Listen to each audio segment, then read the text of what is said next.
نشر اولین فیلم عجیب و غیر قابل باور لطیفه عزیزی در امریکا. لطیفه عزیزی بالاخره با آرزوی دیرینش رسید. اولین فیلم امریکایی لطیفه عزیزی و گفتنی های تازه لطیفه عزیزی برای دوستداران و طرفدارانش. خداحافظی لطیفه عزیزی برای همیشه از هنر موسیقی. من در این ویدیو پیرامون حقایق همین ماجرا خواهم پرداخت، پس در ادامه با کانال دنیا اینفو باشید.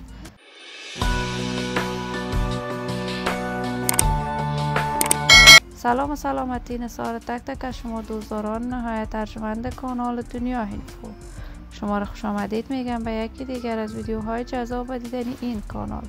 اگر دوست کانال دنیا اینفو باشید، پس برای ما هرچی بیشتر از این کانال علامت سابسکرایب را فشار دهید تا بیننده ویدیوهای جذاب و دیدنی کانال دنیا اینفو باشید. لطیفه عزیزی هنرمند جوان، چهره شناخته شده، محبوب و مشهور در میان مردم افغانستان، علاقمندان و دوستداران خاص خودش را دارد.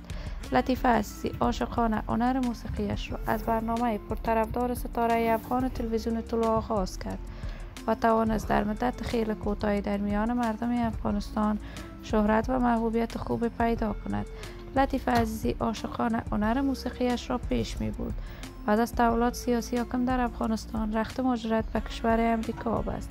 لطیفه عزیزی در کشور امریکا هم به کارهای هنر موسیقیش پرداخت و توانست در برندهای مختلف در امریکا هم کار کند. وی برای برندهای مختلف مدلینگ می کند، اما پوشیدن لباسهای غیر اخلاقی لطیفه عزیزی بارها موج انتقادات را به همراه داشته است. این همه در حالی است که تازه تصاویر لطیفه عزیزی در صفحات مجازی دست به دست می شود که وی برای نخستین بار در بزرگترین برنامه فیلم در امریکا اشتراک کرده است و قرار است تا یک ماه دیگر تازه ترین فیلم امریکایی لطیفه عزیزی در بازار سینمای امریکا نشر شود.